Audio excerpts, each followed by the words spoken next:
আমাদের এই অনুষ্ঠানটা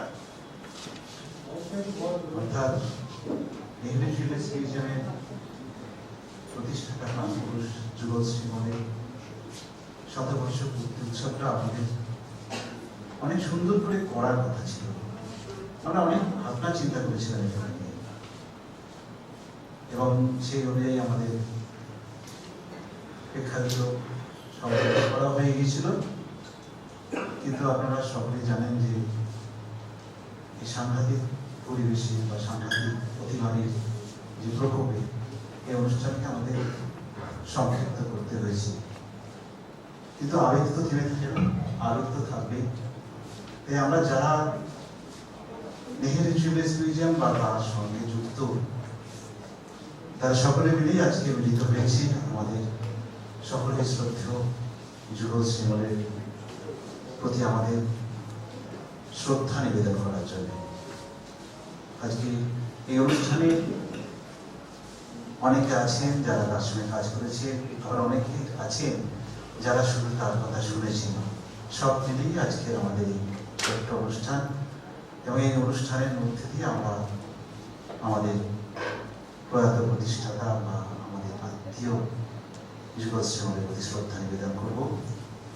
আমাদের মধ্যে উপস্থিত থাকার কথা ছিল আমাদের চেয়ারম্যান শ্রী শিব শঙ্কর মুখার্জি, কিন্তু বিশেষ কারণে তিনি আসতে পারেননি। আমি অনুরোধ করবো যে আমাদের ভাইস প্রেসিডেন্ট শেখর নাহাকে তার বক্তব্যটুকু আপনাদের সামনে তুলে ধরার জন্য।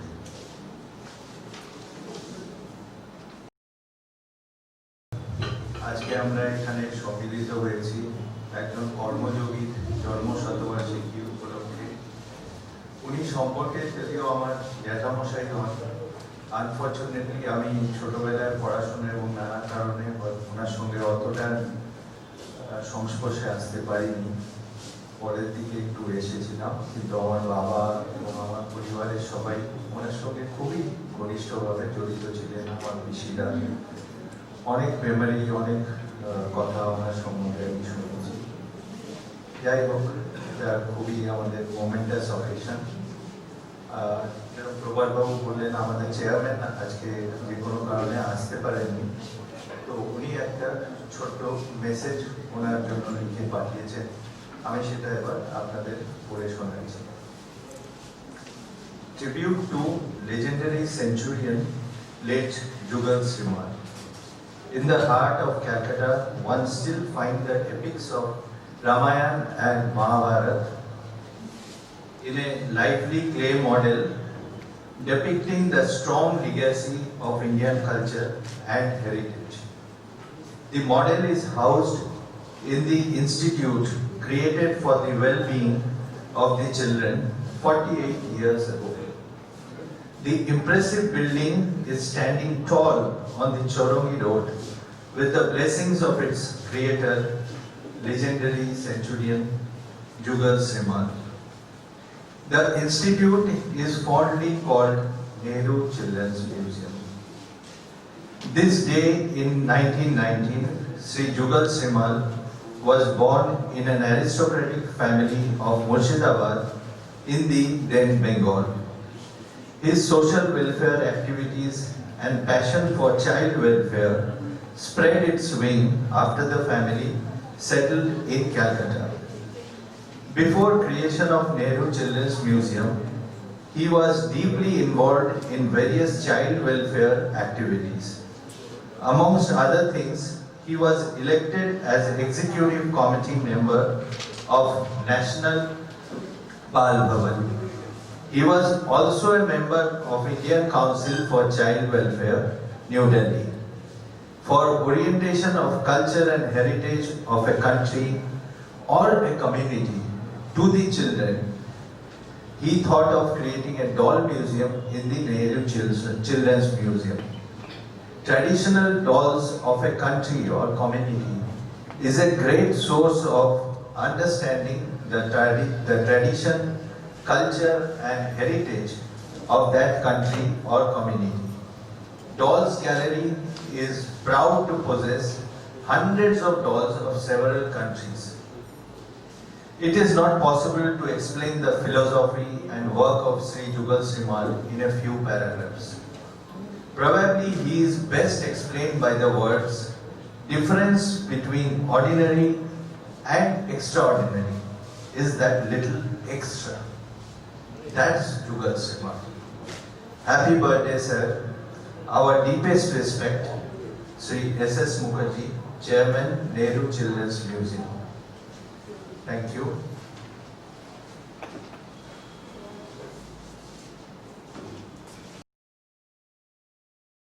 এরপরে একটা সুন্দর অনুষ্ঠান আছে, সেই অনুষ্ঠানটা হচ্ছে যুগল শ্রীমনের প্রতিকৃতি। যুগল শ্রীমনের প্রতিকৃতি এমন সুন্দর একটা বিষয়, আমার মনে হয় যিনি লিখেছেন সৌরভ সাহা, এবং এই প্রতিকৃতি উদ্বোধন করবেন রোটারিয়ান আর যেটা স্টাফ সম্পর্কে একটু কথা বলে দেওয়ার দরকার আছে। উনি শুধু রোটারিয়ান নয়, নেহেরু চিলড্রেন্স মিউজিয়ামে যে ভোকেশনাল ট্রেনিং সেন্টার ছিল তারও উনি চেয়ারপারসন ছিলেন।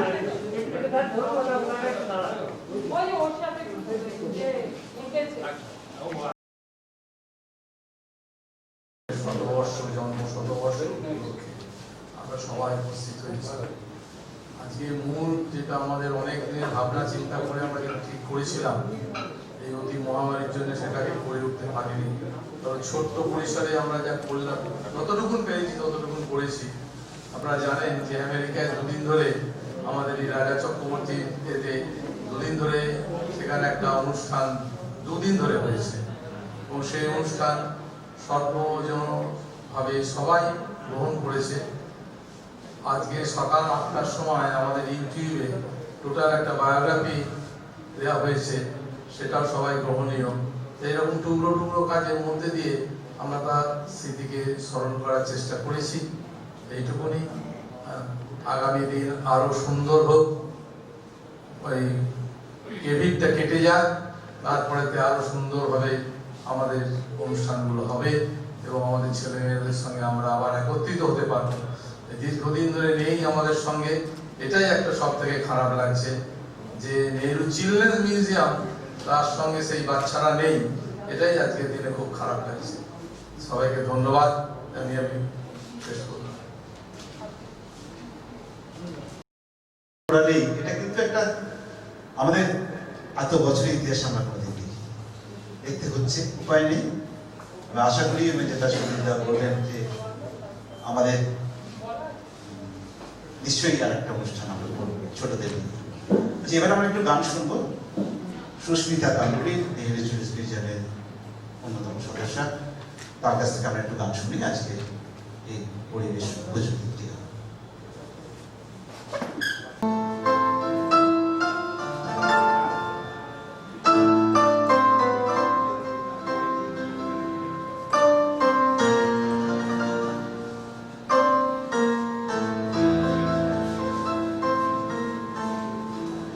আমার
চিরবিপাশিত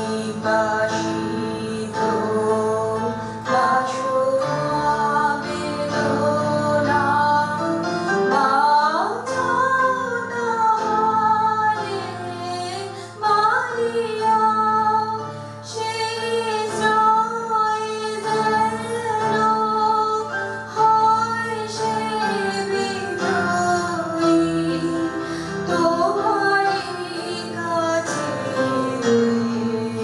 হারিয়া। বিকায়ে বিকায়ে দিন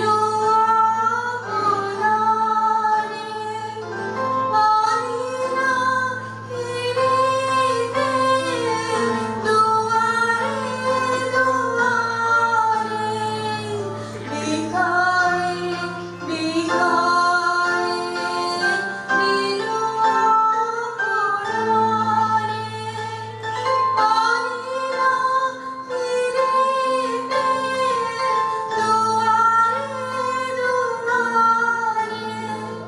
তোমারি করিয়া বিয়োগ আমারে বরদের মালা পরায়ে। চরণ ধরিতে দিও আমারে, নিও না সরায়ে।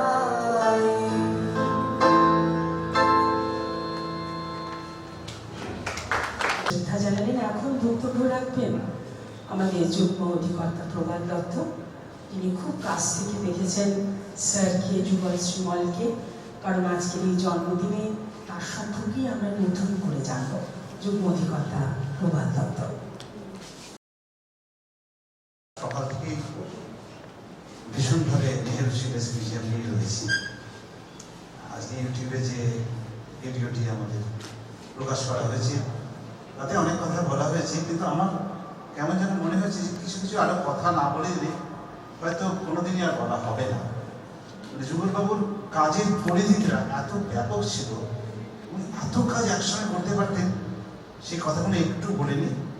সেই জন্য আজকে অন্য কতগুলো দিক আপনাদের সামনে তুলে ধরছি। 1972 সালে নেহেরু শিল্পের মিউজিয়াম যখন তৈরি হয়, তারপরে যুগলবাবুর কাজ অনেকটা কমে গেল। অর্থাৎ এটা নিজে মগ্ন হয়েছিলেন 1969 থেকে 72 পর্যন্ত। তারপর তার মনে হয়েছিল যে এরপরে কি করা যায়। এরপরে কাজ হিসেবে ওনার মনে হলো যে জেলায় জেলায় আরো কিছু এরকম জবর শিশু ভবন তৈরি করা হোক। সেই অনুযায়ী বীরভূমের মনোহরপুর আর মহুলা গ্রামে দুটো শিশু ভবন তৈরি হয় এবং সেখানকার মানুষরা জমি দিয়েছিলেন। এই সেই জমির ওপর যুগলবাবু এবং তার যারা সহকর্মী ছিলেন তাদের সকলের ঐকান্তিক উদ্যোগে দুটি শিশু ভবন তৈরি হয়। এই শিশু ভবন চলার সঙ্গে সঙ্গে আন্তর্জাতিক শিশু বর্ষ চলে আসে 1979 সালে, এবং সেই 1979 সালে আন্তর্জাতিক শিশু বর্ষ উপলক্ষে 8টি জেলায় 20টি জবর শিশু ভবন তৈরি করে দেওয়া হয়। এই কাজগুলি একসঙ্গে কিন্তু চলছে। নেহেরু চিলড্রেন্স মিউজিয়াম, জবর শিশু ভবন এবং জেলায় জেলায় যে শিশু ভবন সেগুলি চলছে। তারপরে তার মনে হলো আরো কি করা যায়। সেই সময় পশ্চিমবঙ্গ সরকার জবর শিশু ভবনকে অনুরোধ করলেন যে শিক্ষা দপ্তরের উদ্যোগে নন ফর্মাল কেন্দ্র চালু হচ্ছে, সেই নন ফর্মাল কেন্দ্রগুলির যদি দায়িত্ব যুগলবাবু নেন, অর্থাৎ জবর শিশু ভবন নেয়, তাহলে খুব ভালো হয়। 12টি জেলায় 900টি নন ফর্মাল কেন্দ্র খোলা হলো, 2 জন করে টিচার এবং ছোট ছোট ঘরে 25 জন করে বাচ্চা। আমাদের বেশ মনে আছে এই নেহেরু চিলড্রেন্স মিউজিয়ামে এই ঘরের মধ্যে সেই টিচাররা আসতেন, তাদের নানা রকম ট্রেনিং দেওয়া হতো এবং 900টি কেন্দ্র পরিচালনা করা আজকের যুগে ভীষণ একটা আশ্চর্যের ব্যাপার। যদিও এই বিষয়ে আমরা কিছুটা সহযোগিতা পেয়েছিলাম নরেন্দ্রপুর লোকশিক্ষা পরিষদের শিক্ষক চক্রবর্তী এবং রামকৃষ্ণ মিশনের স্বামী অশোকানন্দের কাছ থেকে। এইগুলো চলতে চলতে আবার যুগলবাবুর মাথায় আবার একটা চিন্তা হলো আর কি শুরু করা যায়। 1986 সালে ওনার মাথার মধ্যে এসে গেল 1984 সালে অলিম্পিকে আমরা একটাও পদক পাইনি, সেই নিয়ে ভীষণ সমালোচনার ঝড় হয়ে যায় গোটা ভারতবর্ষ। সকলে যখন সরকারকে সমালোচনা করতে ব্যস্ত, তখন যুগলবাবু কিন্তু ভাবতে শুরু করলেন অন্য লাইন, অন্য দিক দিয়ে। তিনি ভাবলেন যে যদি আমরা একটা স্পোর্টস ইউনিভার্সিটি তৈরি করতে পারি, তাহলে হয়তো এই সমস্যাটার কিছুটা সমাধান হতে পারে। ওনার ভাবনাটা ছিল এরকম, বইটা কিছুটা আছে, পড়ে নিতে পারবেন, হোয়াই এ স্পোর্টস ইউনিভার্সিটি। সেখানে উনি বলেছেন যে এই ছেলেমেয়েরা যারা খেলাধুলা করতে আসে, তাদের বাবা মারা ভীষণ ইনসিকিউর ফিল করে তাদের ছেলে মেয়েদের এই লাইনে নিয়ে আসার জন্য। সেই জন্য খেলাধুলাটা তারা করতে দিতে চান না, কারণ এই খেলাধুলার লাইনে কোনো তখন চাকরি তো দূরের কথা, কোনো কিছুই পাওয়া যেত না। তাই যদি ইউনিভার্সিটি তৈরি করা হয় এবং ইউনিভার্সিটিতে স্পোর্টসের ওপরে যে ডিগ্রিটাকে বিএ বা বিএসসি সমতুল্য যদি দেওয়া যায়, তাহলে হয়তো বাবা মারা ছেলে মেয়েদের এই লাইনে পাঠাতে পারে এবং আমাদের ভারতবর্ষের মতো দেশে এই বিষয়টি একটা সমাধান হতে পারে। ওয়াইএ স্পোর্টস ইউনিভার্সিটির ওপর সারা ভারতবর্ষে একটা কম্পিটিশন, একটা প্রবন্ধ প্রতিযোগিতার আয়োজন করা হয়েছিল বাংলা এবং ইংরেজিতে, এবং সেই প্রবন্ধ প্রতিযোগিতায় সারা ভারতবর্ষ থেকে নমিনেশন এসেছিল এবং সেই নমিনেশনের পুরস্কার এই নেহেরু চিলড্রেন্স মিউজিয়ামে দেওয়া হয়েছিল। আমার মনে আছে বাংলায় পেয়েছিলেন মেট্রোপলিটন ইনস্টিটিউশনের প্রধান শিক্ষক সূর্যাংশু ভট্টাচার্য, ইংরেজি নামটা আমার এই মুহূর্তে মনে পড়ছে না। এই হোয়াই স্পোর্টস ইউনিভার্সিটি ক্যাম্পেইন করার পরে যুগলবাবুর আরো একটা জিনিস মাথার মধ্যে কাজ করেছিল, সেটা হচ্ছে তখন সারা ভারতবর্ষ জুড়ে বিচ্ছিন্নতাবাদের একটা প্রবণতা দেখা দিয়েছে। সমস্ত জায়গায় জায়গায় খালিস্তান বা গোর্খাল্যান্ড বা কাশ্মীরে নানান জায়গায় সমস্যা হচ্ছে। তখন উনি শুরু করেন we are Indian campaign, Trump of love, ভালোবাসার জয়। একটা বিরাট সেতার তৈরি হলো। সেই সেতারটিতে যে কটা তার, সেই তারগুলি হলো বিভিন্ন রাজ্যের প্রতীক এবং সেই সেতারের কানেতে লেখা হয়েছিল সমস্ত রাজ্যের নাম। এই সেতারটি বহুদিন নেহেরু চিলড্রেন্স মিউজিয়ামে রাখা ছিল এবং এই সেতারটি নিয়ে শহীদ মিনার থেকে রবীন্দ্র সদন পর্যন্ত একটা বিরাট পদযাত্রা হয়েছিল। সবচেয়ে বড় কথা হচ্ছে সেই সময় নেহেরু চিলড্রেন্স মিউজিয়ামে একটা সর্বভারতীয় শিশু শিবির চলছিল। 26টি রাজ্যের ছেলে মেয়েরা এখানে এসেছিল এবং আরো অনেক বড় বড় মানুষ এসেছিলেন। ন্যাশনাল বাল ভবনের ডিরেক্টর মধুকান্ত এসেছিলেন, আরো অনেকে এসেছিলেন। তাদের দিয়ে এবং কলকাতা রোটারি, ইনারউইল ক্লাব এবং তার সঙ্গে অনেক মানুষকে নিয়ে শহীদ মিনার থেকে রবীন্দ্র সদন পর্যন্ত এক বিশাল পদযাত্রা হয়। হাজার হাজার মানুষ যোগদান করেছিল। এবং সবচেয়ে আরো একটা বড় কথা যেটা বলতে হয়, সেটা হচ্ছে টেগোর মোবাইল লাইব্রেরির কথা। জোরও নিজে ভীষণ বই পড়তে ভালোবাসতেন এবং রাত্রিবেলা শুতে যাওয়ার আগে বই না পড়ে তার ঘুম আসতো না। কিন্তু একটা জিনিস লক্ষ্য করেছিলেন যে আস্তে আস্তে মানুষের মধ্যে বই পড়ার অভ্যাসটা ক্রমশ কমে আসছে। উনি কিন্তু যখনই কোনো কিছু ভাবতেন, অন্য একটা দৃষ্টিকোণ দিয়ে ভাবতেন।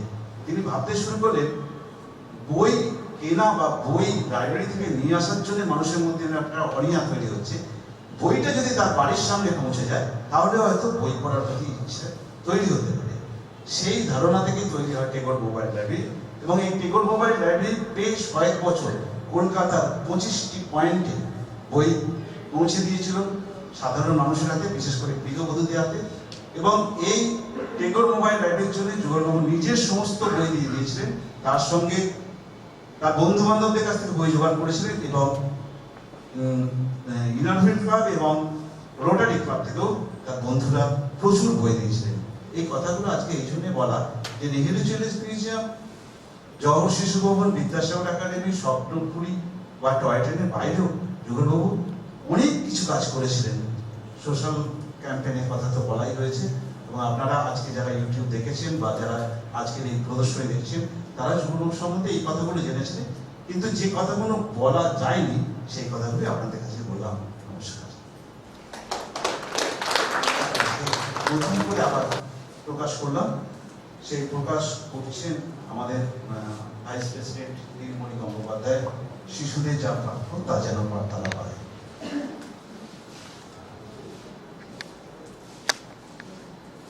এরকম অসংখ্য ছোট ছোট বুকলেট যুগলবাবু সারা জীবন ধরে লিখে গেছেন এবং তার শুভানুধ্যায়ীদের পাঠিয়ে গেছেন।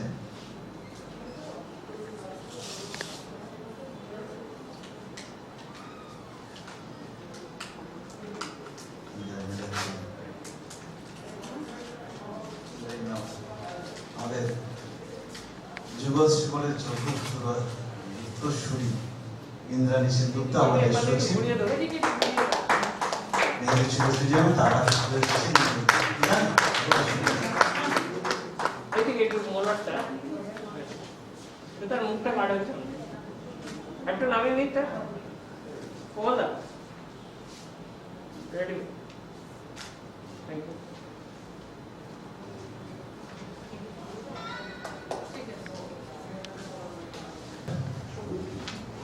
আজকে এই দিনে আমি এখানে আমার উপস্থাপনা রাখতে পেরে আমি গর্বিত। আমি ছোট্ট করে একটু বলে দিই আমার ভাবনাটা। আমি মনে করি এই নেহেরু চিলড্রেন্স মিউজিয়াম আমাদের একটা পরিবার। তাই এই পরিবারকে সবসময় দেখবেন আমরা যে মানুষ চলে যাচ্ছেন বা গেছেন, আমরা তাকে আঁকড়ে ধরে রাখতে চাই আমাদের মধ্যে। তা আমার ভাবনা সেটাই যে আমাদের পরিবারের মধ্যেই উনি আছেন, থাকবেন আমাদের সাথে, সেই ভাবনা নিয়ে আমার এই ভাবনা। আর এখন জানেন আপনারা এই কি পরিস্থিতি, আমি লোকজন নিতে পারবো না আমার এই উপস্থাপনায়, তাই আমি সিম্বলিক ভাবে আমার একটা পরিবার বুঝিয়েছি, সেটা বুঝতেই পারবেন আপনারা। তা সেটাই আমি একটু জানিয়ে রাখলাম। আমার ভাবনাটাই এটা যে উনি আমাদের মধ্যে আছেন, থাকবেন, এটাই আমার আজকের নিবেদন।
ছোটে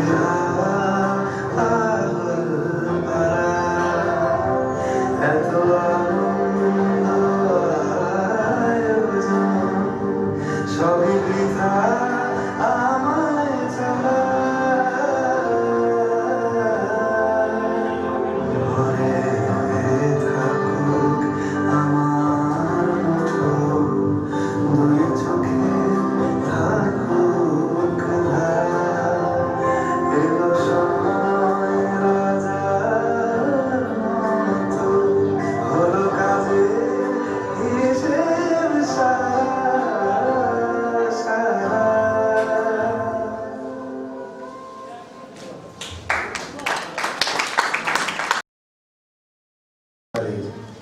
আমাদের পরম শ্রদ্ধেয় মহান কর্মযোগী শ্রীযুক্ত যুগল শ্রীমলের পায়ে প্রণাম জানাই।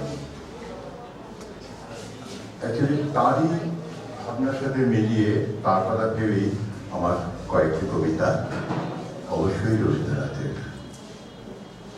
সুন্দর তুমি এসেছিলে আজ রাতে, অরুণ বরণ পারিজাত লয়ে হাতে, নিদ্রিত করি পথিক ছিল না পথে, একা চলে গেলে তোমার সোনার রথে। বারেক থামিয়া মোর বাতায়ন পানে, চেয়েছিলে তব করুণ নয়ন পাতে। স্বপন আমার পড়েছিল কোন গন্ধে, ঘরে রাখার কেঁপেছিল কি আনন্দে। ধুলায় লুটানো নীরব আমার বিনা, বেজে উঠেছিল অনাহত কি আঘাতে। কতবার আমি ভেবেছিল উঠে উঠে, অলস তাজিয়া পথে বাহিরায় ছুটি। উঠিল যখন তখন গিয়েছ চলে, দেখা বুঝি আর হলো না তোমার সাথে। জন্মদিনের কিছু কবিতা। আমার এই জন্মদিন মাঝে আমি হারা, আমি চাহি বন্ধুজন যারা, তাহাদের হাতের পরশে মর্তের অন্তিম প্রীতিরসে নিয়ে যাব জীবনের চরম প্রসাদ, নিয়ে যাব মানুষের শেষ আশীর্বাদ। শূন্য ঝুলি আজকে আমার দিয়েছি উজাড় করি, যাহা কিছু আছিল দিবার। প্রতিদানে যদি কিছু পাই, কিছু স্নেহ কিছু ক্ষমা, তবে তাহা সঙ্গে নিয়ে যাই। বাড়ির খেয়ায় যাব যাবে ভাষাহীন শেষের উৎসবে। নমস্কার। যে নৃত্যের মধ্য দিয়ে আমরা আবার স্যারকে পাবো। নৃত্য পরিবেশনা করবেন আমাদের এই নৃত্য বিভাগের শিক্ষিকা সুস্মিতা চ্যাটার্জি। রবীন্দ্রনাথের একটি গান, যে গানের মধ্য দিয়ে আমাদের মনে হয় আজকে আমরা সবাই স্যারের উপস্থিতিতে অনুভব করব। আর বলবো যত দুঃখই থাকুক না কেন, যত ঝড়ই আসুক না কেন, তুমি আছো, তুমি আমাদের পাশে আছো চলার পথ দেখাবার জন্য। সুস্মিতা চ্যাটার্জি।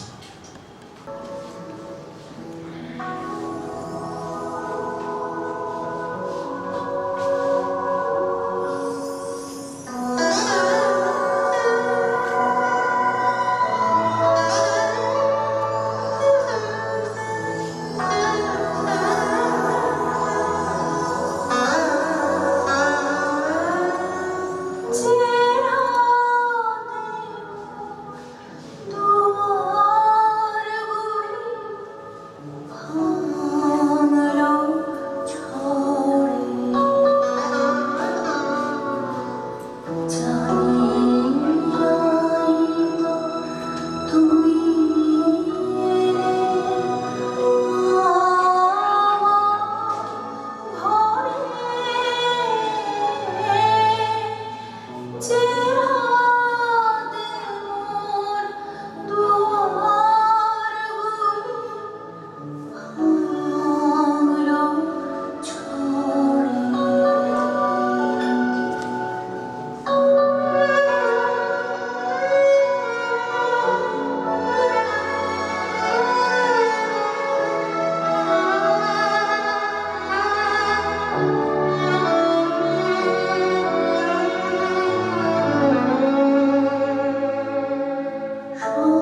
আকাশ পানে হাত বাড়ালে কাহার তরে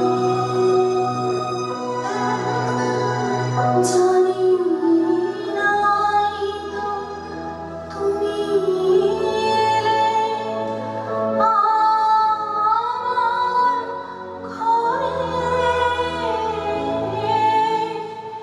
যে রাতে মোর দুয়ারগুলি আলো ছড়ে অন্ধকারে রঙিন পড়ে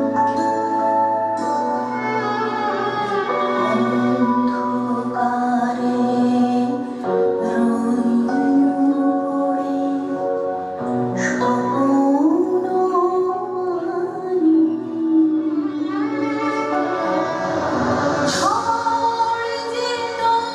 তোমার জয় ধ্বজা কি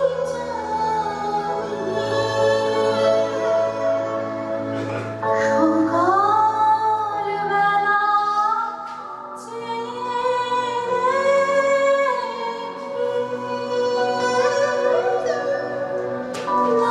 দাঁড়িয়ে আছো তুমি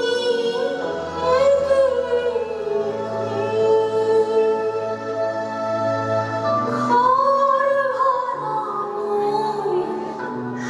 শূন্যতারে বুকের ওপরে জানি নাই তো তুমি এলে আমার ঘরে যে রাতে মোর দুয়ারগুলি ভাঙলো ছড়ে জানি নাই তো তুমি এলে আমার ঘরে যে রাতে মোর দুয়ারগুলি ভাঙলো ছড়ে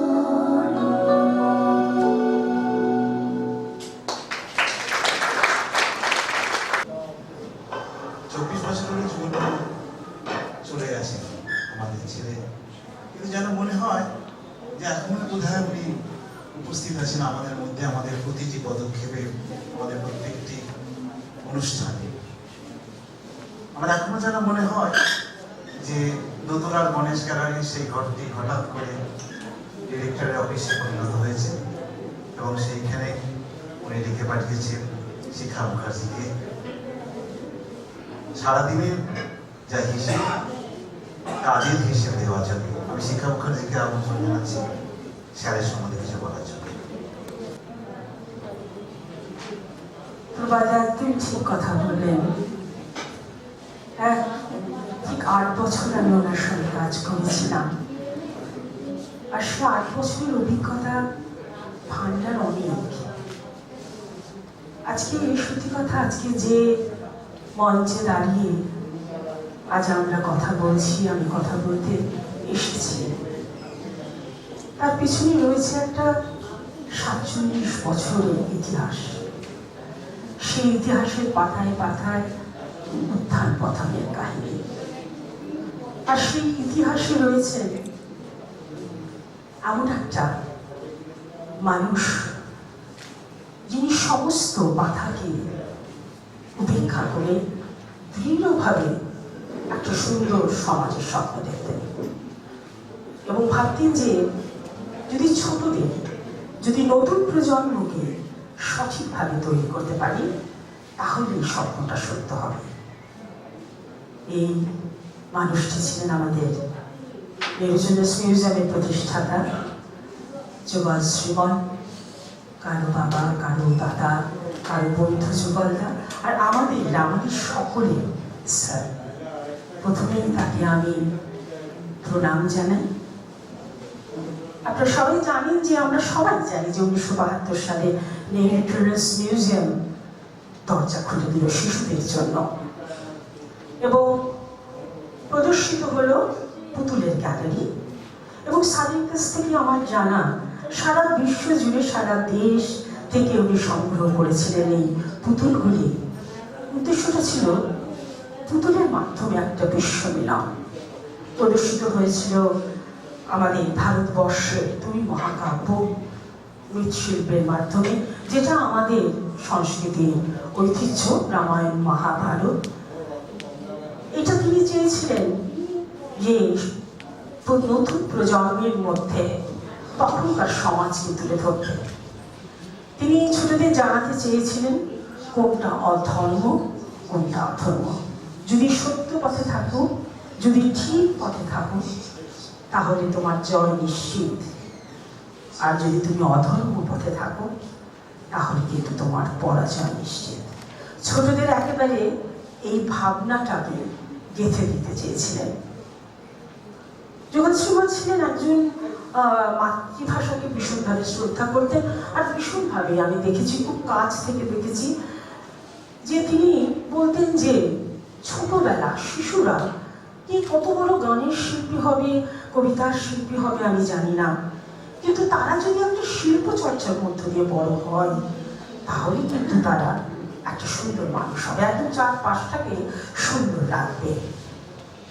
উনি খুব বিশ্বাস করতেন যে প্রতিটি শিল্পই অনুভূতি প্রকাশ।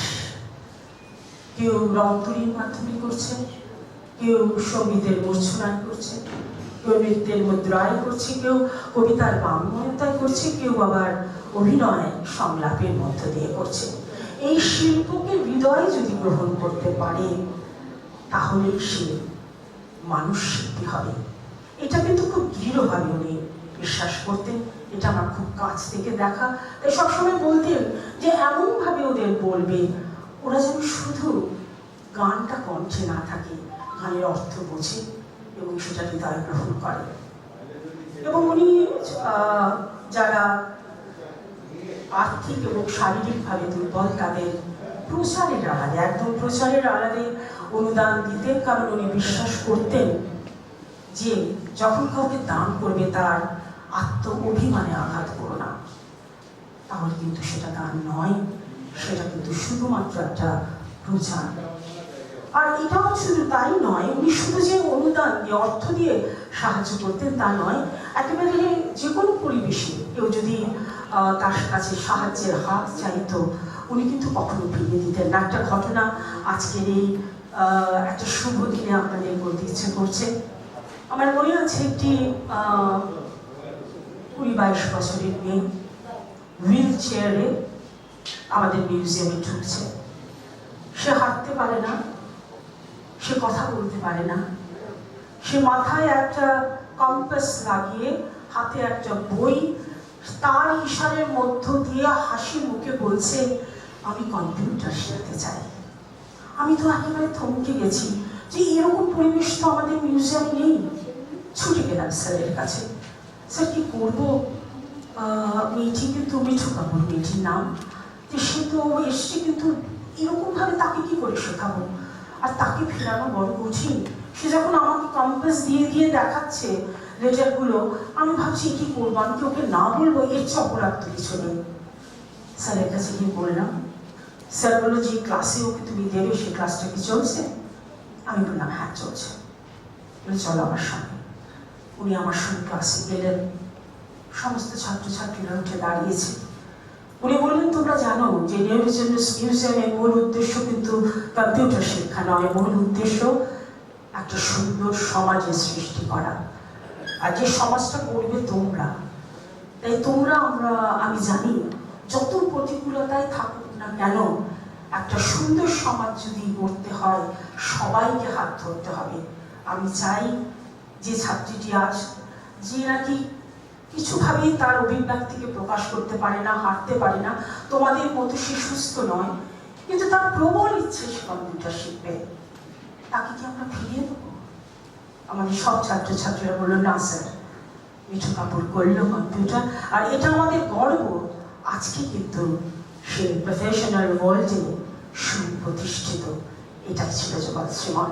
যুগল শ্রীমল শুধু অনুদান দিয়ে নয়, সমস্ত সময় সবাইকে সাহায্যের হাত উনি বাড়িয়ে দিয়েছেন। আর উনি ভীষণ ডিসিপ্লিন ছিলেন এবং কোনো অবস্থাতেই উনি খুব প্রয়োজন হলেও কিন্তু তিনি ডিসিপ্লিনকে শিথিল করতেন না, অত্যন্ত কঠোর ছিলেন। কিন্তু উনি এটা বিশ্বাস করতেন যে ডিসিপ্লিনের জন্য ইনস্টিটিউশন নয়, ইনস্টিটিউশনের জন্য ডিসিপ্লিন।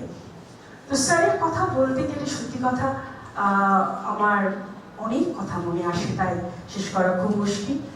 একটা কথা এখানে বলি, এই এত বছর ওনার সঙ্গে কাজ করেছি, অনেক কিছু শিখেছি।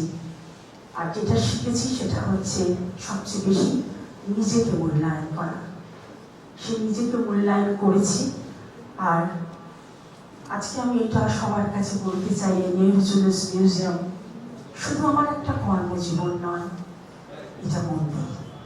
স্যার, আপনি যেখানে থাকুন আমার প্রণাম গ্রহণ করুন এবং আমাদের আশীর্বাদ করুন, যেন আমরা সকলে নেহরু জুলুস মিউজিয়ামকে মানুষ করার কারিগর হিসেবে যেরকম আপনি চিহ্নিত, সেরকম এই প্রতিষ্ঠান যেন বিশ্বের দরবারে মানুষ করার প্রতিষ্ঠান হিসেবে চিহ্নিত হয়।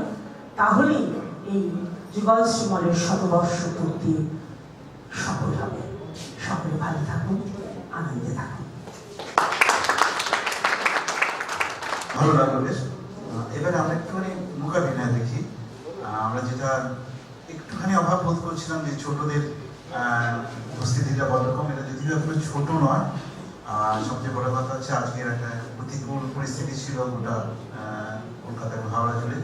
অর্ক এবং দেবজ্যোতি দুজনেই প্রচণ্ড পরিশ্রম করে আজকে এসেছে। তাদের পরিবেশনাটা আমার মনে হয় আপনাদের ভালো লাগবে। মূকাভিনয় পরিবেশন করছে অর্ক ব্যানার্জি, দেবজ্যোতি চ্যাটার্জি, প্রত্যয় নস্কর এবং ঐন্দ্রিতা সিং।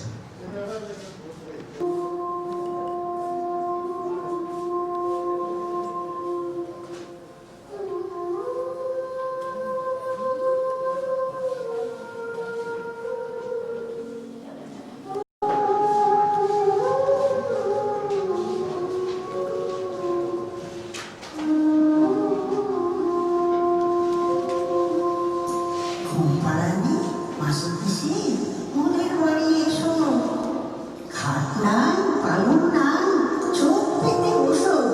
পাটা ভরা পান দেব, তাল ভরে খেও। যাবার সময় খোকার চোখে ঘুম দিয়েছে।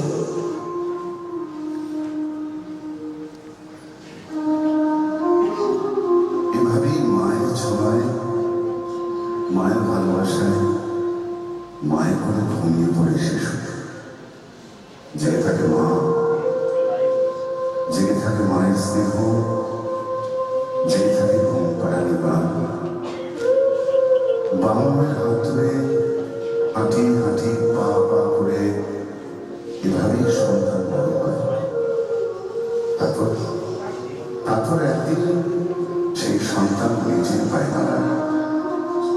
জীবন জীবিকা তাদের নিয়ে যায় বাবা মায়ের থেকে অনেক দূরে। বৃদ্ধ বাবা মাকে ঘিরে থাকে শূন্যতা আর একাকিত্ব।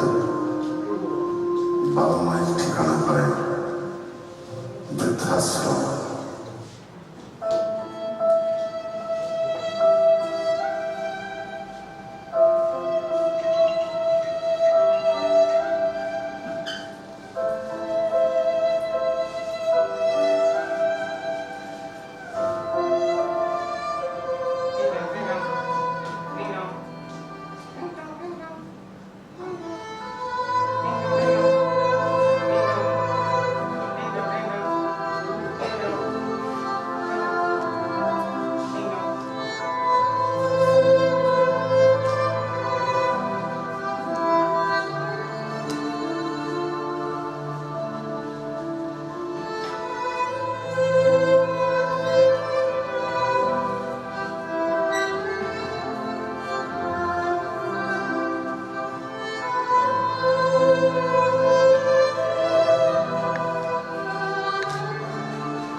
dong.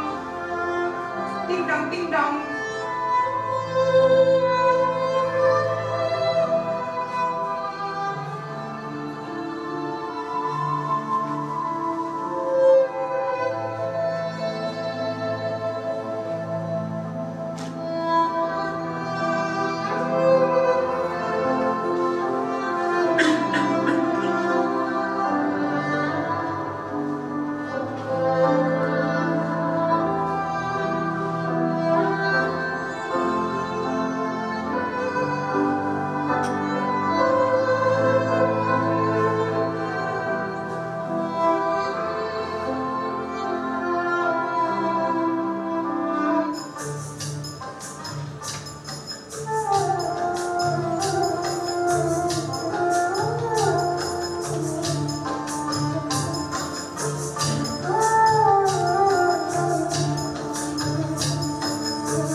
ছেলে আমার মস্ত মানুষ মস্ত অফিসার মস্ত ফ্ল্যাটে যায় না দেখাতে পারবো পার ছেলে আমার মস্ত মানুষ মস্ত অফিসার মস্ত ফ্ল্যাটে যায় না দেখাতে পারবো পার নানান রকম জিনিস আর আসবাব দামি দামি সবচেয়ে কম দামি ছিলাম একমাত্র আমি সে আমার প্রতি অগাধ সম্ভ্রম আমার ঠিকানা তাই বৃদ্ধাশ্রম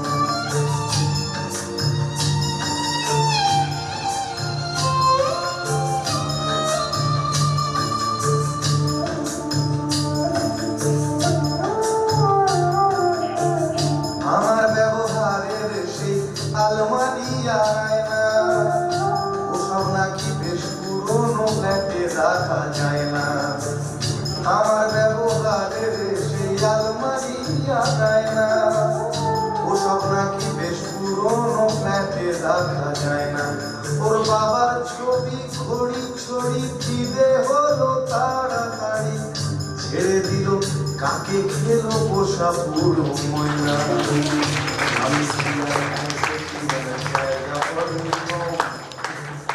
আমার ঠিকানা তাই বৃদ্ধাশ্রম যে আজকে এই মুহূর্তে যিনি বলতে আসেন রমেন দাস দীর্ঘদিন যুগল সহকর্মী হিসেবে কাজ করেছেন ওনারও বোধহয় বিশ্বাস বন্ধ হয়ে আসছিল যে এই নেহেরু জুনিয়র স্পিচার বন্ধ থাকার জন্য আমি রমেন ভাইকে অনুরোধ করবো যে তার অভিজ্ঞতার কথা কিছু বলার জন্য।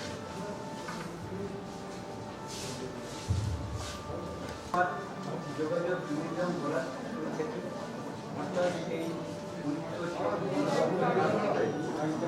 সকল মিউজিয়াম তৈরি হচ্ছে রামায়ণ মহাভারত মডেল বিশেষ রায় যুগল শ্রীমন সঙ্গে ছিলেন সুকুমার সাউ আমি এবং আরও অনেকে তাই মডেল তৈরিতে হাত লাগিয়ে দিল দেখতে দেখতে 3 বছর কেটে গেল এই মিউজিয়াম উদ্বোধন দেখতে জীবনে আমরাও সম্মানিত হয়েছিলাম সেটা 1972 সাল 15 নভেম্বর সে এক বড় আনন্দের দিন ছিল তারপর আস্তে আস্তে কীভাবে যে যুগল ভবনটা ছায়াপত্র হয়ে গেলাম নিজেও জানি না আসলে রামায়ণ মহাভারত তৈরি হয়ে এবার পর আমাদের কাজটা গেল কমে তখন যুগলবাবু আমাদের বললেন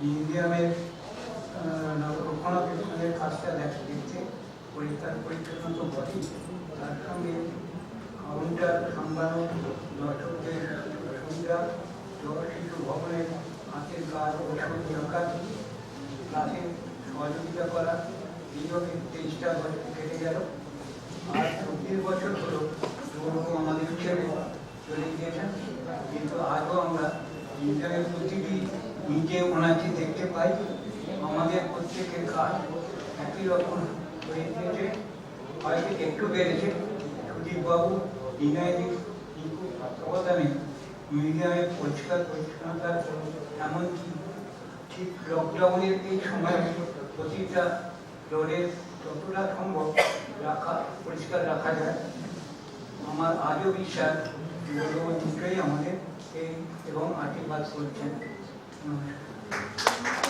নৃত্য বিভাগের প্রশিক্ষক রুদ্রপ্রসাদ রায় তার নৃত্যের মাধ্যমে দিয়ে স্যারকে নতুনভাবে আমরা পাব। ওর নৃত্যের যে ভাবনা সেটা হচ্ছে শক্তি। শক্তি একটা এমন ব্যাপার যে যত বিপদে আসুক না কেন, দুঃখ আসুক না কেন, মনে যদি সে শক্তি থাকে তাহলে কিন্তু সেটা আমি জয় করতে পারি। আমাদের পরবর্তী বেদন নৃত্য পরিবেশনায় রুদ্রপ্রসাদ রায়।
प्रसन्ना भव वरदा भव।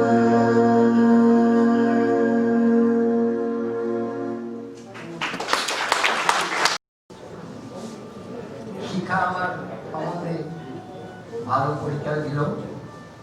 কতটা সত্যি কতটা মিথ্যা আমি জানি না, তবে চিরকাল বাবার কাছ থেকে যেটা শিখেছি সেটা হচ্ছে এভাবে থাকার জন্য। সেই শিক্ষাটা আমি পেয়েছি। আরেকটা শিক্ষা পেয়েছিলাম, স্মরণ শক্তি আমার অনেকটা কমে গেছে, প্রায় 80 বছর বয়স হতে চলেছে। তাই তার কাছ থেকে যেটা শিখেছিলাম যে তুমি যাই করো, তোমার পরে সেই কাজটাকে এগিয়ে নিয়ে যাবে, সেটা নিয়ে ভেবো। সেটা দেখতে পাচ্ছি আজকে আমার ছোট ভাই, মেজ ভাই সুদীপ, শিখা, রমেন, দীপঙ্কর, প্রবাল, এরা যেভাবে তার এই স্বপ্নটাকে এগিয়ে নিয়ে যাচ্ছে, সেটা দেখে আমি সত্যি অবাক হয়েছি এবং দেখেছি যে আমার পৃথিবীতে সত্যি সত্যি মানুষ তৈরি করতে পারতেন। আজকে অনেক কথা আপনারা এই নেহরু চিলড্রেন সম্বন্ধে শুনলেন, তবে কয়েকটা কথা বোধহয় ইতিহাসের পাতায় থেকে পোকা খেয়ে দিয়েছি, সেগুলো আমি একটু বলার চেষ্টা করব। সেটা হচ্ছে যে এই আপনারা দেখবেন যে সারা পৃথিবী এই প্রতিষ্ঠানকে নেহরু চিলড্রেন্স ইউনিয়ন বলে জানে, কিন্তু আসলে নেহরু চিলড্রেন্স ইউনিয়নের প্রতিষ্ঠাতা হচ্ছেন সাংগঠনিকভাবে জাতীয় সাংস্কৃতিক পরিষদ, অর্থাৎ ন্যাশনাল কালচারাল অ্যাসোসিয়েশন। এই ন্যাশনাল কালচারাল অ্যাসোসিয়েশনের জন্যই উনি ভারতবর্ষের সংস্কৃতি সম্বন্ধে, ইতিহাস সম্বন্ধে প্রচন্ড তার আগ্রহ ছিল, পড়াশোনা করতে। আমি তখন বোর্ডিংয়ে পড়ি, হঠাৎ একবার কলকাতায় এসে ছুটিতে আসতাম। বাবা বললেন, তুমি ইতিহাস কতদূর পড়েছো? বলে, কি পড়ায়? আমরা বললাম, কেন আমরা ইংরেজরা যেরকম ইতিহাস লিখে গেছে সেরকম পড়ি, ওটা সব বাজে কথা। তখনকার দিন, এখন ফ্যাশন হয়ে গেছে বলা যে ব্রিটিশরা বাজে কথা বলেছে, তখন কিন্তু ফ্যাশন ছিল না। তখন পরিষ্কার বলতেন যে ও যা তুমি পড়ছো ওটা পড়ো, পরীক্ষার জন্য পড়ো, কিন্তু মনে রাখবে অন্যভাবে ইতিহাসকে দেখবার চেষ্টা করো, ভারতীয় হিসেবে দেখবার চেষ্টা করো। এটা আমার এখনো মনে আছে। তার কিছুদিন পরে শুনলাম, তার 1 বছর পর মধ্যে এসে শুনলাম যে বাবা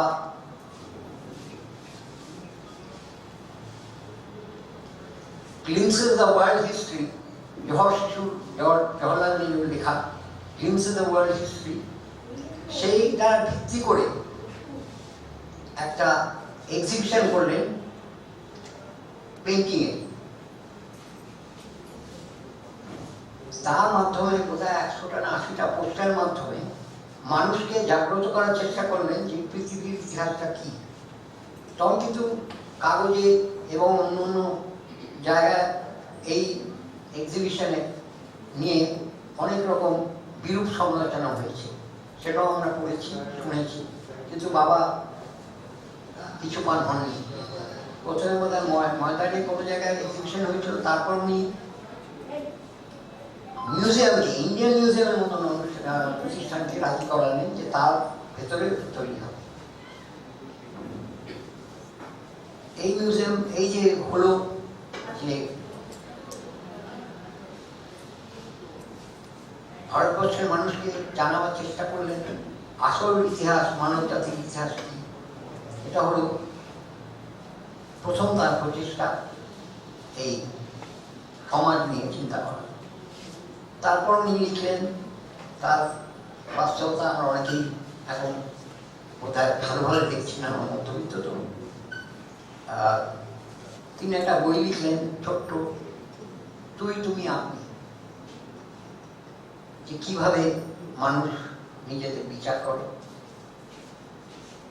বললেন, বইয়ে লেখা আছে কিনা আমি জানি না, আমাকে বলেছিলেন আমি জানি, মনে নেই আমার, যে তুমি কিন্তু রিক্সাওয়ালাকে সম্মান করতে শেখো, দর কষাকষি করবে না। আমাদের বাড়িতে যারা ঝি ছিল তাদের তুই বলা বারণ ছিল। তারপর এই যে বাবার যে চিন্তাটা, এটা সমাজে ছড়ালো। এখন দেখবেন বাসে উঠে কন্ডাক্টরদের, ড্রাইভারদের আমরা সকলে আপনি বলি, ট্যাক্সি ড্রাইভার তাই বলি। এই পরিবর্তনটা একটা বড় সামাজিক পরিবর্তন বাবা চেষ্টা করেছিলেন এবং অনেকেই চেষ্টা করেছে, পলিটিক্যাল পার্টিরাও করেছে। এটা হলো তার নেক্সট কাজ ছিল এই রামায়ণ মহাভারত। উনি রামায়ণ মহাভারতে একটা সাংস্কৃতিকভাবে দেশের ইতিহাসের ভিত্তিতে যে ইন্টারেস্ট ছিল তা নয়। তিনি আমায় বললেন, তুই একটা জিনিস, তুমি আমাদের একটা জিনিস অনুবাদ করে দেবে। এমন কি?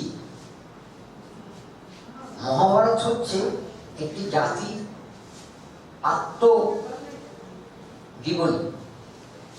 সেটার আমি অনুবাদ করলাম অটোবায়োগ্রাফি অফ এ নেশন। আমার খুব ভালো লাগে, সে মনে আছে। তারপর সেই রামায়ণ মহাভারত ওপরে প্রথমে রামায়ণের পুতুল তৈরি হতে আরম্ভ করলো। তখন আমি ছোট স্কুলে একবার বিশ্বের ছুটিতে এসেছি, তখন দেখি ছাদে, 3 তলার ছাদে 3x3 বিশাল মেলা বাঁধা, তার নিচে তারা করেছিল পুতুলগুলো, কি নাম ছিল? কৃষ্ণের নাম কি ছিল?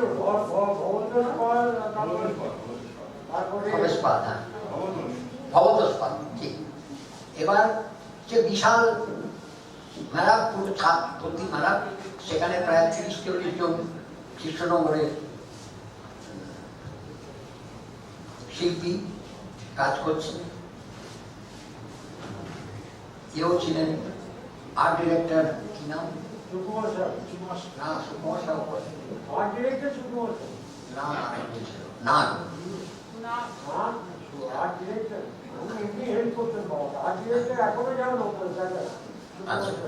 সুকুমার সাহু তিনি ডাইরেকশন দিচ্ছেন। এই করে সে পুরো ব্যাপারটা আমি 2 মাস ধরে সেই শিল্পটা দেখেছি, কিভাবে তৈরি হচ্ছে মহাভারত। সেটা এইবার কিন্তু মিউজিয়াম বুঝেছিল যে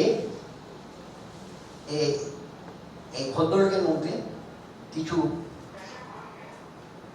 যারা আজকালকার ভাষার মাল আছে, সেই হিসেবে 2টো এক্সিবিশন ওখানে দেখাতে দিয়েছে। অর্থাৎ তখন নিউট্রিশন হয়নি, হওয়ার স্বপ্ন চলছে। এবার সেখানে একটা বিশাল, জানি না আপনারা সকলে মনে আছে কিনা, অনেকেই নতুন, সেখানে প্রথমে এই প্রস্তাবটা গেল রাইটার্স বিল্ডিং এ জমি দিতে হবে, ময়দানে জমি দিতে হবে, যাতে লোকেরা চট করে যেতে পারে, সেখানে আসতে পারে। সেই প্রস্তাবটা ডিফেন্স মিনিস্ট্রি ক্লিয়ার করে দিল, কিন্তু এটা ক্লিয়ার হতে হতে পশ্চিমবাংলার রাজ্য সরকার পাল্টে গেল। তার প্রফুল্ল সেনের জায়গায় সে বসলেন শ্রী জ্যোতি বসু। এবার রাজনৈতিক পাল্টাপাল্টি হয়েছে, তখন সকলের কোথায় হাল ছেড়ে দিল যে এ আর হবে না। কেন, বাবার পরিচিতি ছিল কংগ্রেসি হিসেবে কিংবা অ্যান্টি কমিউনিস্ট হিসেবে, এই পরিচিতিতে সকলে ভেবেছিল। বাবা কিন্তু আশা ছাড়েনি। এমনকি শেষ পর্যন্ত এই জমিটা দিলেন কিন্তু জ্যোতি বসু।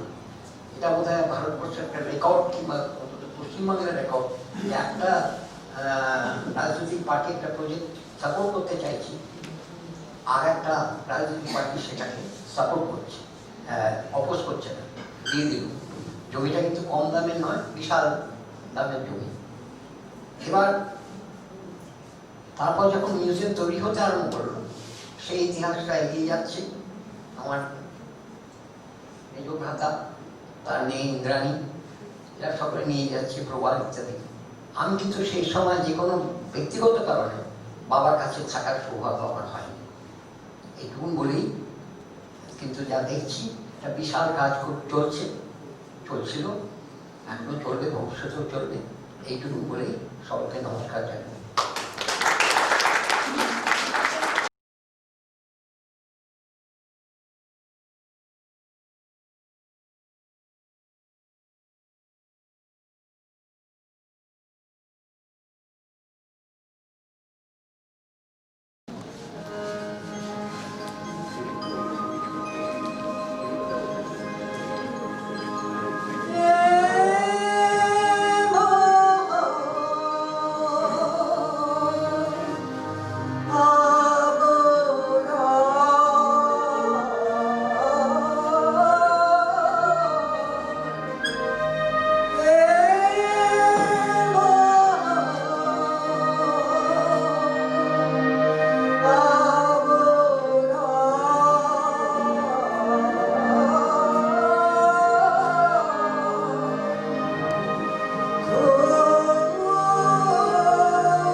অর্থাৎ বাবাকে শ্রদ্ধা জানালেন। পুত্রবধূ রীনা শ্রীমান দীর্ঘদিন ধরে রবীন্দ্রসঙ্গীত চর্চা করছেন।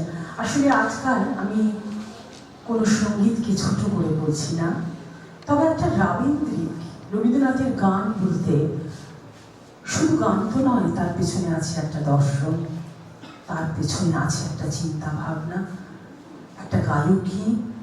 এই ধরনের শিল্পীদের গান যখন আমরা শুনি তখনই মনে হয় অনেকদিন আগে কোথায় যেন এই গানগুলো হারিয়ে যাচ্ছে। দীর্ঘদিন ধরে রীনা শ্রীমান এই ধারাকে বাঁচিয়ে রেখেছেন। আর এটা বলতেই হবে, আমি বলছি না খুব বয়স হয়েছে, বৌদি দেখলে বৌদিকে খুবই সুন্দর লাগে, খুব সুন্দর সাজে, বললে তো একজনের কাছে ভীষণ বকা খাবো, সেটা আমি বলছি না। কিন্তু বয়সটা তো হয়েছে, কিন্তু তাও কি বলিষ্ঠ কণ্ঠ। আপনি দেখলেন তো যখন আমরা প্রথম গানটা করলাম, আমি ঠিক ওনার পাশে দাঁড়িয়েছি, কারণ যদি ভুল হয় বৌদির বলিষ্ঠ কণ্ঠ আমার সেই ভুলটাকে চাপিয়ে দেবে। তাই সবাইকে বলবো আরেকবার একটু করতালি হোক আমাদের কাছে। আপনারা প্রত্যেকেই জানেন আমাদের সকলের দীপ্তি বিশ্বাস দীর্ঘদিন ধরে আমাদের এই প্রতিষ্ঠানের সঙ্গে যুক্ত। যুগল শ্রীমনকে কাছ থেকে দেখেছেন, শুধু কাছ থেকে না, দীপ্তিদির চারপাশে যা ঘটছে সবকিছু কিন্তু দীপ্তিদি খুব সুন্দর করে দেখেন। দীপ্তি বিশ্বাসের কাছ থেকে শুনব স্যারের কথা। আমার সুধীরকে প্রণাম জানিয়ে আমি বক্তব্য শুরু করছি। শতবর্ষে শ্রদ্ধা নিবেদন। নেহেরু চিলড্রেন্স মিউজিয়ামের প্রতিষ্ঠাতা প্রাণপুরুষ এবং আমাদের সকল কর্মীর শ্রদ্ধেয় স্যার শ্রী যুগল শ্রীমন। কিভাবে শুরু করবো ঠিক করতে পারছি না। দীর্ঘদিন কর্মক্ষেত্রে ওনার সঙ্গে কাজ করার অভিজ্ঞতা 2 মিনিট সময়ের মধ্যে বলা সম্ভব নয়। অতীতের অনেক কথাই মনে পড়ে, প্রায় 30 বছর এই প্রতিষ্ঠানের সাথে জড়িত, সব কথা ঠিক মনে নেই, যেটুকুনি মনে আছে তাই বলার চেষ্টা করছি। পেপারে বিজ্ঞাপন দেখে গভর্নর প্লেসের মহিলা সমিতিতে কাজের জন্য লোক নেওয়া হবে দেখে গিয়েছিলাম। ওখান থেকে আমাকে বলা হলো 16/3 গড়িহাট রোডে শ্রী যুগল শ্রীমনের সঙ্গে দেখা করার। সেই মতো আমি দেখা করলাম, কারণ আমার সেই সময় একটা চাকরির প্রয়োজন ছিল। কি করে ওনার সঙ্গে দেখা করবো বুঝতে পারছি না, ভয়ে বুক কাঁপছে। ভয়কে তুচ্ছ করে ঢুকে পড়লাম ওনার ঘরে। প্রচন্ড ব্যক্তিত্ব সম্পন্ন মানুষ। আমার বায়োডাটা দিলাম, আমাকে জিজ্ঞাসা করলেন তোমার সাথে কেউ আসেননি? আমি বলেছি না। উনি বলেন কেন? সবাই তো বাবা কাকা দাদা মামাদের নিয়ে এসেছেন। আমি বলেছিলাম চাকরি তো আমি করবো, তাদের আমার প্রয়োজন বোধ করি। তখন উনি বললেন কাল থেকে তুমি অফিসে এসো, 10টা 5টা অফিসের সময়। পরবর্তীকালে আমি মিউজিয়ামে এসেছি। এই শুরু হলো আমার পথ চলা। ঠিকভাবে ওনার নিকট কাজ শিখেছি। তার বিবরণ, স্কেল দিয়ে কিভাবে সোজা করে কাগজ কাটতে হয় থেকে শুরু করে প্রতিদিন কাজের বিবরণ দিয়ে ডায়েরি লেখা এবং ওনাকে দিয়ে সই করিয়ে দেওয়া, এবং সবসময় নতুনভাবে কাজ শেখা। ওনার মাথায় এলো যে কোনো লাইব্রেরি নেই সেই সব জায়গায় স্পট তৈরি করা, ছাত্রছাত্রীদের পড়ার সুযোগ করে দেওয়া। সেই মতো শুরু হলো লাইব্রেরি তৈরি করা। অনেক বই জোগাড় করলেন, নতুন বইও কিনলেন, নাম দিলেন টেবল মোবাইল লাইব্রেরি। শুরু হলো লাইব্রেরির পথ চলা। নতুন জায়গায় লাইব্রেরি স্পট তৈরি করা, এবং সেই গাড়িতে আমি বই নিয়ে আমি এবং সমর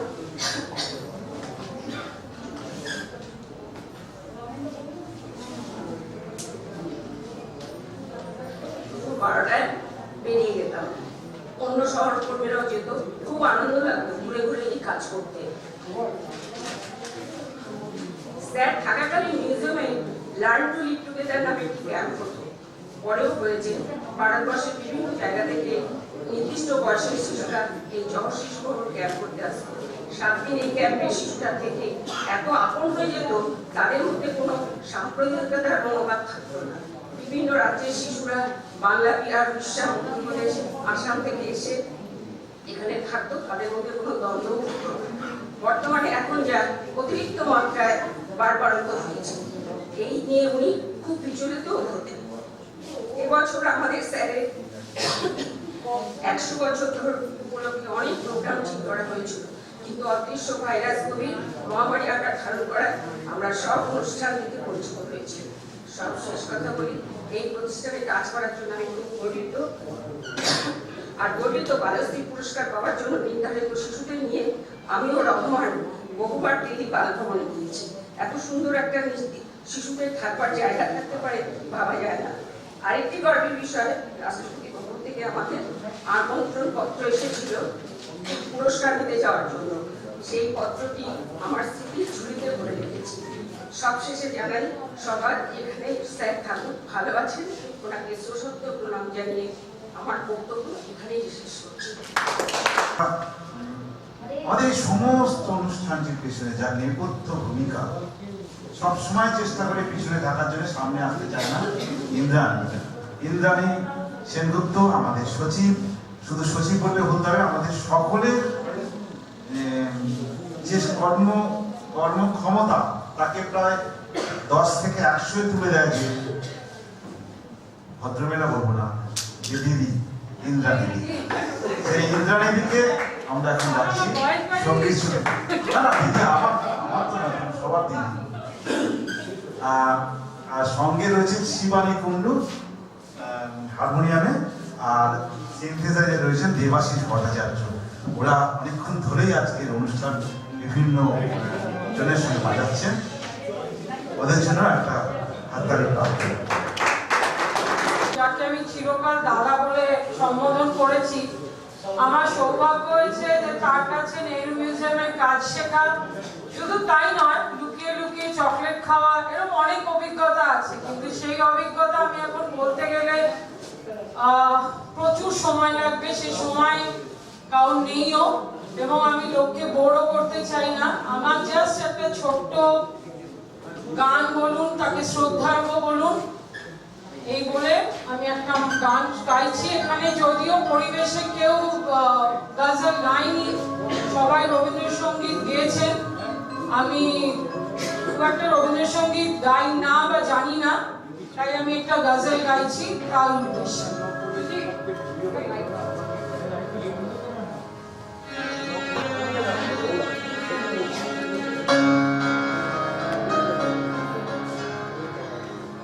चिट्ठी न कोई संदेश हो,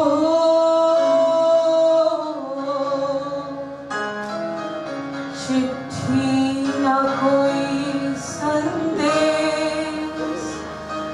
जाने वो कौन सा देश जहाँ तुम चले गए।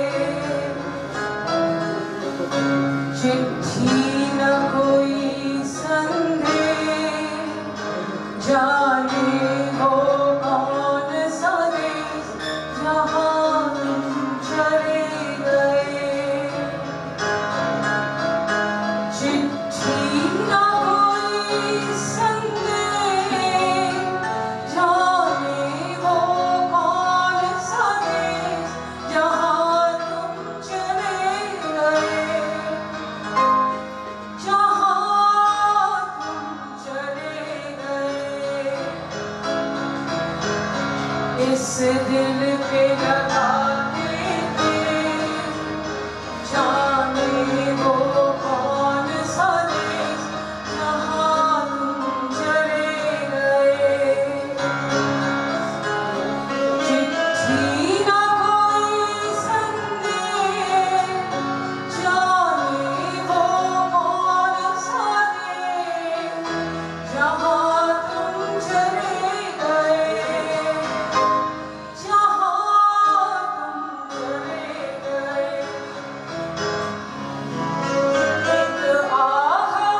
জল আনবো না, কিন্তু ইন্দ্রাণীদের এই গান আমাদের কিন্তু চোখে জল আনিয়ে দিয়েছে।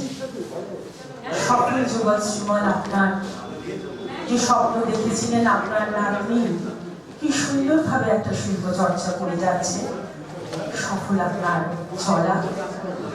আর যেভাবে গানটা গাইলেন এ যেন সবার কথা, সবার হৃদয়ের কথা। তাও বলবো আপনি আছেন, আমাদের সকলের মধ্যে আছেন।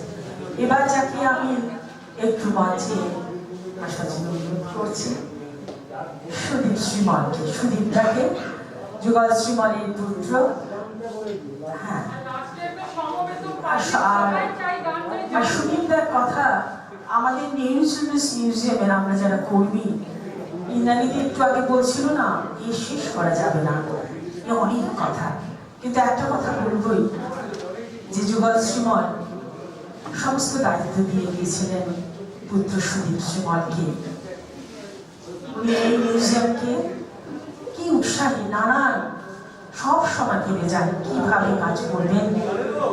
এই যে আমাদের অতিমারি সুদীপদা ভীষণভাবে ভাবছিলেন আবার কিভাবে এই মিউজিয়ামকে একেবারে মাটিয়ে তোলা যাবে হবে।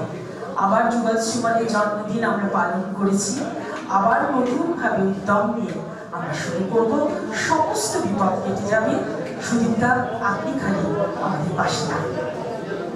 অনেকেই আছেন, সকলের নাম করা সম্ভব নয়। আমার আমিও, আমার দাদা হচ্ছে আটলি 1.5 বছরের, 80, আমার 79, খুব একই কাছাকাছি দুজনে। অনেক কিছু কথা যেগুলো আমরা অনেকেই জানতাম, আমি জানতাম, সকলে এখানে জানতো না। যাই খুব ভালো লাগলো কথা শুনে। আমার মেনলি একটু জোরে হাততালি যদি কিছু না মনে করেন সকলে, আর মিস্টার আর.কে. বুমনাকে একটা স্পেশাল থ্যাঙ্কস। জোরে হাততালি, not for anything else, but উনি কামাল শেখ আজকে দেবী ঘোষ পাশে আছেন। ও পুরোনো দিন দেখেনি, বাবার সময় অনেক ছোট বাচ্চা আমাদের কাছে। আগে 50 হয়েছে দেবী না, 50 হয়েছে, যাই হোক, হোয়াটএভার ইজ। যাক, ওনার স্ত্রীর সঙ্গে আমার অনেক বেশি আলাপ, অনেক বছর ধরে। খুব সুন্দর। এই ছবিটা কোথায় পাঠিয়েছেন আপনি? ছবি। যাই হোক, আমার মেয়ে এই ছিল যেটা আমি খুব ডিসঅ্যাপয়েন্টেড, ডিপ্রেশনে ভুগছিলাম। অ্যাকচুয়ালি আমার মেয়ে ইন্দ্রাণী এবং আরো শিখা, প্রভাল, আরো অনেকে মিলে সকলে, মিস্টার মুখার্জি আর নেই এখানে, মিস্টার এস.এস. মুখার্জি বারবার বলেছেন যাই হোক আমরা নেহরু মিউজিয়াম চালাবো। অ্যাকচুয়ালি হয়তো অনেকে এখানে জানেন না, অনেকে জানেন না, Nehru museum used to run for 47 years without the help of anyone. আমরা নিজেরা যা টাকা উঠতো বাচ্চাদের জোরে হাততালি দেবী লাগে। তার স্ত্রী মনে করে আমাকে একটা সুন্দর ছবি এটা পাঠিয়েছে বাবার, এটা আমার নাতি বলে অলরেডি ঢুকিয়ে দিয়েছে, থ্যাংক ইউ। আর আমি সত্যি ওদেরই। আর আরেকজন পেছনে দাঁড়িয়ে আছেন, শেখার নামের ভাইস প্রেসিডেন্ট, উনি খুব আমাকে করতেন, এত চিন্তা করতে। আরেকজন আছে চলে গেছে, রঘু করতে। এরা প্রচুর সাহায্য করেছে। আর যেটা সব থেকে বেশি সাহায্য আমরা পেয়েছি আমেরিকার থেকে। আপনার হয়তো এই সময় 3 তারিখে খুব সুন্দর লেখা লিখেছিল, মানে ফরেনাররা আমাদের যা হেল্প করেছেন, প্রায় $4,000 তারা তুলেছেন। কিচ্ছু না, লোকাল বাচ্চাদের যে গান করেছেন, লোকালরা নাচ নেচেছে এবং সেই করে ওরা চেষ্টা করছে টাকাগুলো পাঠানো, কিভাবে পাঠানো যাবে। কেন আমরা তো অফিসিয়ালি না, আমরা অফিসিয়ালি নেবো এখানে টাকা, কিন্তু directly Nehru museum as per the new government law আমরা টাকা, ফরেন টাকা নিতে পারি না। সেই জন্য ওরা ব্যবস্থা করছে কি করে আস্তে আস্তে আমাদের ডোনেট করবে টাকা। ওরা প্রায় $4,000 মনে গেছে। এবং আরও ভালো লাগছে যে আমার মেয়ে এবং শেখার, ওরা দুজনে মিলে, আরো 2-1 ছিল, তারা ফেসবুকে এবং আমরা চিঠি লিখেছি, যে চিঠি লিখে অনেকে টাকা দিয়েছেন। প্রায় আমরা আমাদের ব্যক্তিগত ফ্যামিলির টাকা ছাড়া প্রায় 6 লাখ টাকা আমার মেয়ে দিয়েছি। জানি না বলতে জোয়ার করেছে, পার্সোনাল বাড়ির থেকে তুলেছে, আমরা জানি না। যাই হোক, ওটাকে জোরে আমার মেয়েকে হাততালি কেন, ওটা একটা টাকা তুলেছিল। আর এছাড়া শেখার ওরা সুন্দর রেগুলার চিঠি করে করে আমরা অ্যাপিল করেছি অনেক লোকের কাছে, কেউ 1000 টাকা পাঠিয়েছেন, কেউ আজকেই একটা জায়গা বাবার 100তম জন্মদিনে আজকেই আমরা বোধহয় প্রায় 40,000 টাকা পেয়েছি। এটা ফ্যান্টাস্টিক আনবিলিভেবল জায়গা, যেখানে কামাল সেট, আমি বলে দিচ্ছি, কামাল সেট বারণ করেছিলেন যে আমি যেটা দিয়েছি যুগলদাকে ভীষণ ভালোবাসতাম, তা উনিও ex Rotarian, ex governor of Rotary, not ex Rotarian, fully very much. এবং উনি আজ সকালবেলা আমাদের কোইন্সিডেন্স বাবার এসে আমি বলেছিলাম স্যার 2000 পাঠাবেন, আমি হ্যাপি। উনি আমায় কমিট করেছিলেন যদি 8 অক্টোবর ICCR যদি হয়, you would come, you would like to donate 20,000. But again, thanks to Mr. Bhumna, okay request করে দেওয়ার উপরে যুগল রাখা আমার রিকোয়েস্ট আমি তো নেব। Anyway, he sent the 15,000 rupee check today. In absentia, sir, I thanked him and thank you again for it. Mr. Bhumna বারণ করা সত্ত্বেও আমি একটু টাকা এই জন্য বলছি, নট বিকজ তারা দিয়েছেন, তারা বাবাকে কত ভালোবাসতেন। নেহরু মিউজিয়াম ছেড়ে দিন, নেহরু মিউজিয়ামকে তখনও করেছেন ওনারা। অনেক রোটেরিয়ান, আমার প্রবাল বলেছে একটু আগে, আমাদের জয়েন্ট ডিরেক্টর প্রবাল দত্ত, যে নেহরু মিউজিয়ামকে কিন্তু ম্যাক্সিমাম আই উড সে যে অনেকে যারা হেল্প করতেন সেই সময়, তারা কিন্তু বেশিরভাগ আজকে নেই। মহিলারা, ইনারভিল মেয়েরা বাবাকে ভীষণ ভালোবাসতেন, এখানে রেগুলার মিটিং করতেন।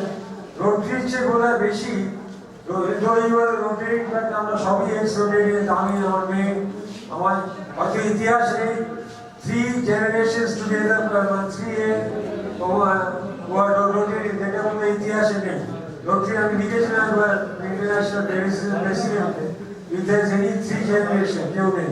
Anyway, we are very grateful. আরেকজন ভদ্রলোক আমার পাশে চুপচাপ বসে আছেন, জীবনদা, একটু সামনে আসবেন প্লিজ।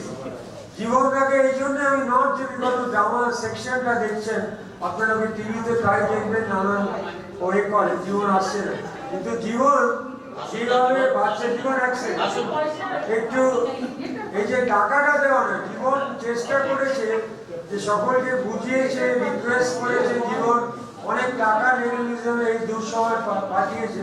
এবং টাকা Nehru museum could do it alone without the help of government help. Government আমি লিখেছি চিঠি, all the MPs of Calcutta have written on West Bengal. Unfortunately, since we are not fully connected with any political party, although we have got a zero from any MP till today, all the ministers, কেউ টাকা পাঠাননি। একটু দুঃখ লাগে, খারাপ লাগে। আমার খুব বাড়ির পাশেই, আমি নাম করছি না, একদম এককালে নেহরু মিউজিয়াম খুব সাহায্য করেছিলেন। ওনাকে বলতে অন্তত 1000 টাকাও পাঠাতে পারেননি, হয়তো পুজোটা মোর ইম্পর্টেন্ট, ইন্ডিয়ার পুজো, হয়তো ওইখানে উনি বেশি ন্যাচুরালি ওকে টাকা দিয়েছে, প্রেসিডেন্ট প্রচুর টাকা তুলতে হচ্ছে ওইখানে, ওনাকে 1 কোটি টাকা পুজোতে মিনিমাম খরচা হবে। হ্যাঁ, তো সেটা একটা ব্যাপার। কিন্তু সেটা ছাড়া আমাদের এখানে যে ছোট ছোট, বড়, মাঝারি, প্রত্যেকে যেভাবে সাহায্য করছে, আমি কিন্তু টোটালি ইন্টারেস্ট মেয়েকে বলেছিলাম ইমিডিয়েটলি মিউজিয়াম বন্ধ করে দাও। ওরা বলে বাবা তুমি যে ঘুমো, আমরা ব্যবস্থা করছি, তুমি চিন্তা করো। এবং সেটা সত্যি কথা, ও বলে না যে আজকে শিখা, তার বর দেবেশ, ওরা পার্সোনালি ওদের যে চেনা যে সার্কেলটা, তারপর মেয়ে আমেরিকা আছে, সে চেষ্টা করছে। এই যে প্রত্যেকে ছোট ছোট করে, টিকাটা খারাপ নয়, আমার মনে হয় 40,000 টাকার বন্ধু বান্ধব থেকে, কারেক্ট ফিগার জানি না, তাহলে প্রায় 40,000 টাকা ওরা তুলেছে এবং তুলে মিউজিয়ামকে পাঠিয়েছে। বেশি হতে পারে, আমি সরি, বাট প্রত্যেকে কিছু কিছু যদি টাকা দিচ্ছে, দিয়ে বলে আজকে আমি আপনাদের জানাই প্রায় 14 লক্ষ টাকা আমরা কালেক্ট করেছি। আমাদের 19 লক্ষ টাকা খরচা হয়েছে from April to including bonus পর্যন্ত আমরা দিয়ে দিচ্ছি ফুল। খালি যারা ওভার 60 তাদের টাকা দিচ্ছি খুব কম। তার মধ্যে শিখাও একজন, দেবেশ একজন, ওইখানে একটু আগে যেখানে এসেছিলেন ওনারও প্রায় 70 ক্রস হয়ে গেছে। But we have not asked anybody to do. We are lucky that their services are really fantastic to the museum. এবং তারা অনেক মিউজিয়ামটাকে ভীষণ ভালোবাসেন, আমার বাবাকে আরো বেশি ভালোবাসতেন। যারা কাজ করেছেন আপনাদের দেখলেন, অনেকে এসে দ্বিতীয় কাজ করেছে, আমার বাবার সঙ্গে অনেকেই কাজ করেছেন, আজকে চলে গেছেন কিংবা এই পৃথিবীতে নেই বাবার মতোই, কিন্তু তাদের হেল্পটা এবং ভ্যালুর যেটা বাবাকে এত ভালোবাসতেন, আপনারা অনেকে ছবি দেখেছেন বাবার সঙ্গে জওয়াহরলাল নেহরু থেকে আরম্ভ করে রাজেন্দ্র প্রসাদ শর্মা গভর্নর অনেকেই আছেন, সব ছবি এখানে নেই, আমার কাছে ছিল না, খুঁজে পাচ্ছিলাম না, কিন্তু আরো অনেক বড় বড় যারা পলিটিক্যাল পার্টি, জ্যোতিবাবু যখন অনেকে বলেছিল জ্যোতিবাবু কখনোই যাবেন না তোমাদের এখানে নেহরু মিউজিয়ামে, Jyotibabu only chief minister who came to the museum thrice. আমি জানতাম না নাতনি যখন এখানে আমি করেছি লিটারেলি বলছি উনি কেঁদে ফেলেছেন, উনি মাটিতে বসে মানে মাটিতে স্টেজে ওঠেননি, উনি বলে ওরে বাবা স্টেজে আমি উঠবো না, আর দোয়েলকে কেন তোমরা 10,000 টাকা দিচ্ছ, কোনো কথাই বলেনি। ওর একটা ফ্যান্টাস্টিক বই হয়তো আপনারা জানেন, জন্মদিন, সেই বইটাও পড়েছিল এবং ফ্যান্টাস্টিক করেছে, যদিও বলে 10,000 টাকা যদি জীবনে 1,000 টাকাই দেখি মানে এরকম, কিন্তু আমাকে ভাই খাওয়াতে হবে, বলে আমি চললাম। এর জন্য এখানে এসে যদিও বসে সে চপ, কাটলেট, কাজু বাদাম, বাদাম কিছু বাদ দেননি।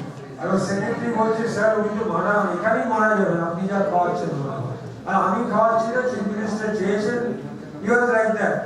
Unfortunately we could get অন্য চিফ মিনিস্টাররা সব এসছেন, প্রশান্ত সুর এসছেন, এসছেন, সিদ্ধার্থ শঙ্কর রায় তো ওপেনিং করেছেন, অজয় মুখার্জি এসছেন আমাদের এখানে, প্রফুল্ল সেন অনেকে এসছেন, কিন্তু যে কোনো party we were lucky whether it is যদিও করে একটাই কথা বলছে নেহরু মিউজিয়ামে একটা পার্টির কথা বললাম না, সব বাবাকে এবং মাকে যুগল ভারতী তোমরা দেখো যাতে পলিটিক্সটা নেহরু মিউজিয়ামে না থাকে। আমি lucky that 47 years there has not changed. Anyway, thank you very much. Last গানটা করবে, অনেক ধন্যবাদ আপনাদের সকলকে। আর আরেকজন দিল্লির থেকে ফারাক, দিল্লির থেকে আমাকে 5,000 টাকা পাঠিয়েছে, যেটা আমি চাইনি পাঠাতেও। He himself is facing his wife is sick, but still in spite of that he sent 5,000. এটা আগুনের পরস্পরই সকলে একটু জোরে দাঁড়িয়ে হয়ে যায় কিংবা বসে। Thank you very much. একটু জোরে হাততালি বাচ্চাদের সব করে দাও।